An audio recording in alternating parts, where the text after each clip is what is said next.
Are you familiar? Are you familiar with the New England Journal of Medicine? Yes, of course. What does an editor for this journal do? What does an editor for the journal do? Yeah. I presume that he edits articles that are submitted to the journal. And what does the editor-in-chief do?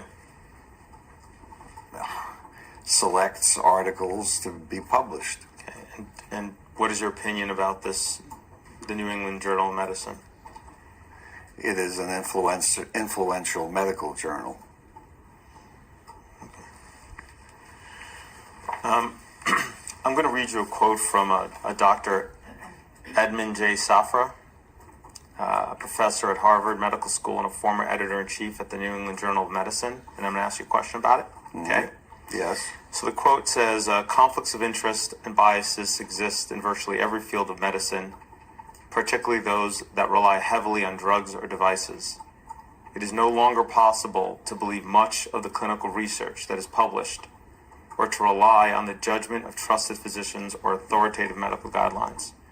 I take no pleasure in this conclusion, which I reach slowly and reluctantly over my 2 decades as the editor of the New England Journal of Medicine.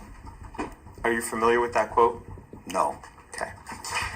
Then let me read you a different quote, again by Dr. Angel, in which she blames the issue that I just quoted, the issues with truth in medical publishing, on individuals that use the legitimacy of academia to push pharmaceutical company agendas.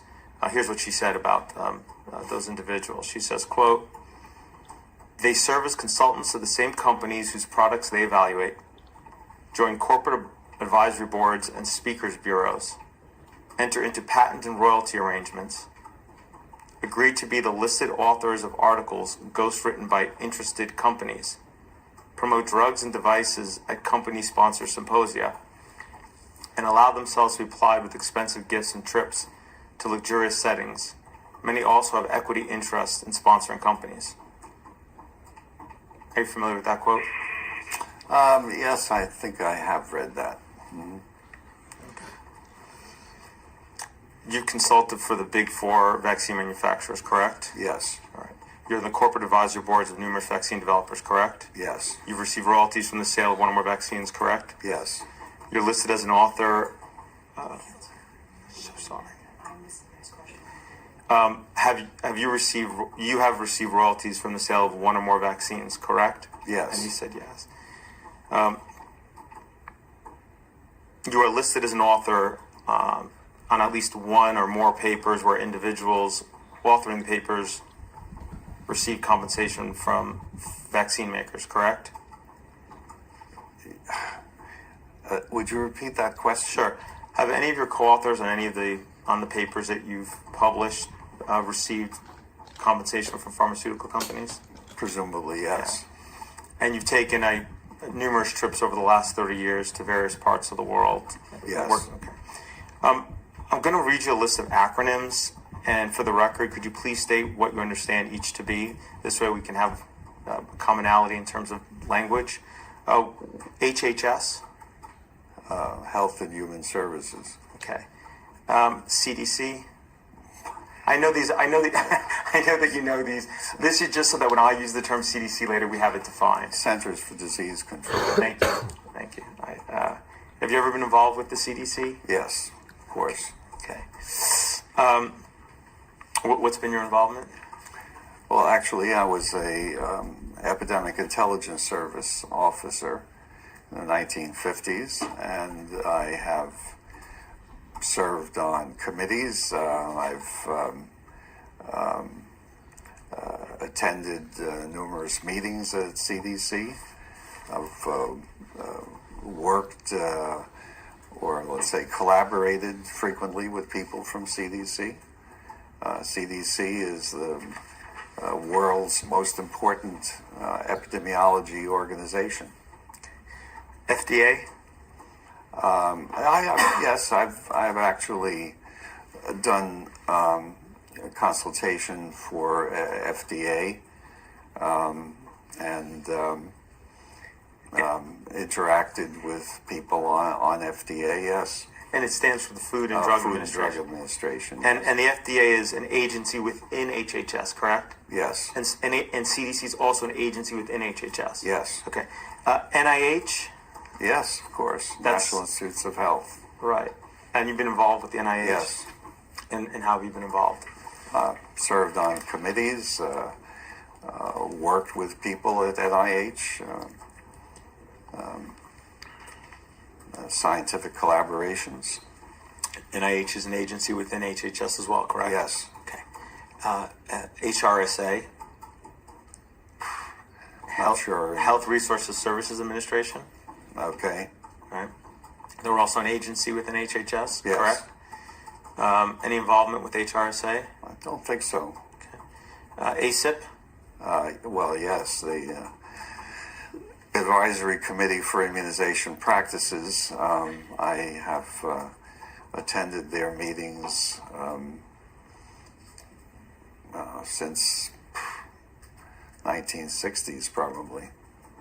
Have you ever served on the board at ACIP? On ACIP itself, no. Okay. No. Have you ever served on any board related to ACIP?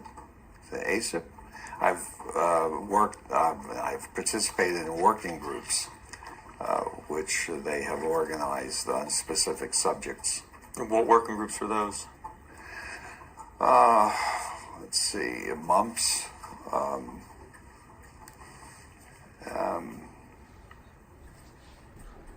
Let's see, what else? Mumps was the most recent one. I can't recall for the moment, but anyway, 2 or 3 working groups that they've organized from time to time. A yellow fever was one. Ever work on a working group for rotavirus? Actually, no.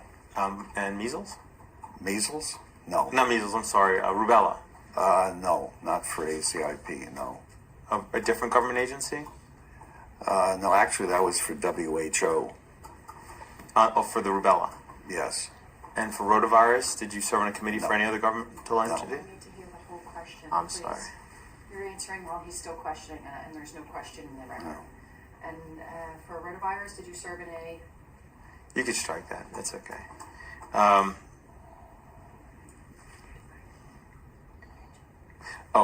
And WHO stands for? World Health Organization. Okay. Thank you.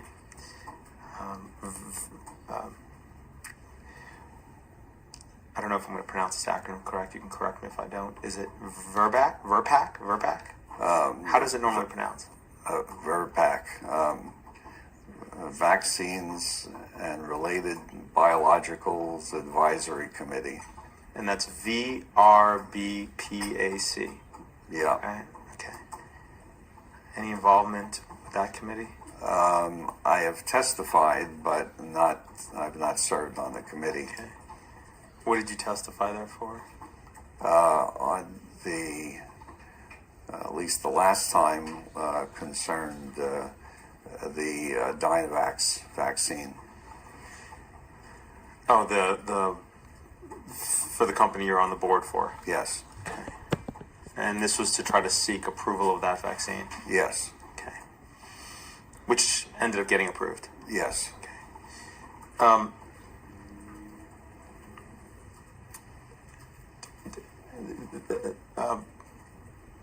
The NVAC. National Vaccine Advisory Committee. Okay. I've given talks to the committee Okay. About what? about vaccines. Fair enough. It's anything in particular about vaccines or particular vaccines? No, actually, it was more or less general. I was not pushing any particular vaccine, but in relation to the administration and development of new vaccines. Ever give a presentation about the vaccine market? About the vaccine market, no. And So all of the agencies and committees we just listed, CDC, FDA, NIH, HRSA, ACIP, VRBAC, and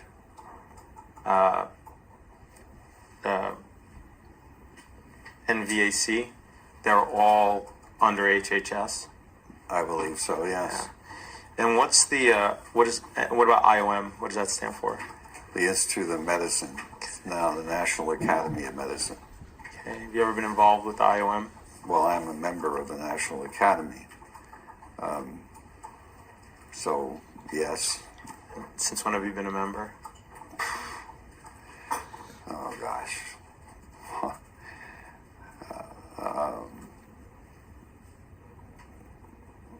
10 years, but that's just a guess. Okay. What is the National Childhood Vaccine Injury Act of 1986? Well, that's, in effect, it funds the organization that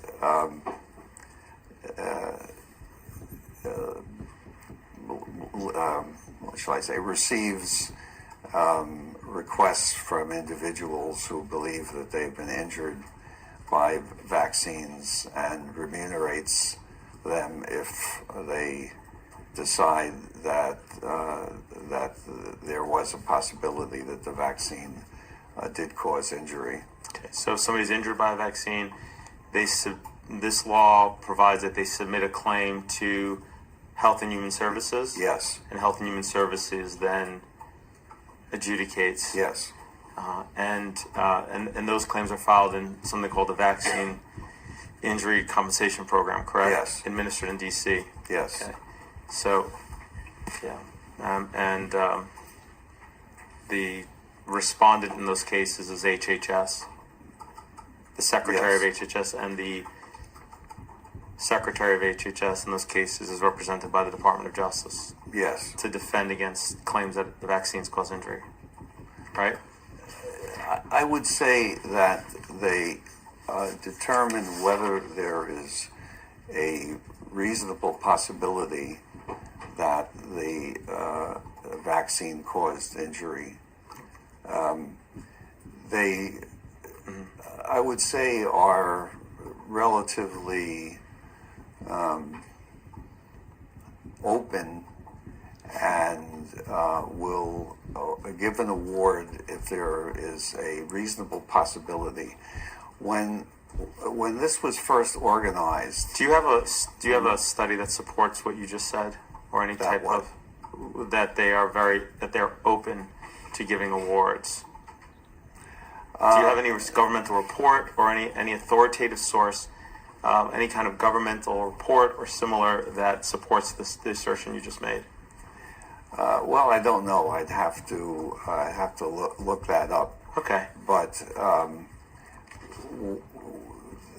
the principle was enunciated years ago by particularly by the American Academy of Pediatrics, and their idea, which I now think was a good idea, was that rather than have an adversary situation, that they would set up an organization whereby if there was a reasonable possibility of injury, that they would offer remuneration, as opposed to the situation where lawsuits were being filed against companies and having an impact on whether the company would continue to make the vaccine. At a certain point, there were relatively few companies making vaccines. And so this is an idea which over the years I have realized was a good idea, because it removed the, what shall I say, the oppositional part of the story, and made it possible for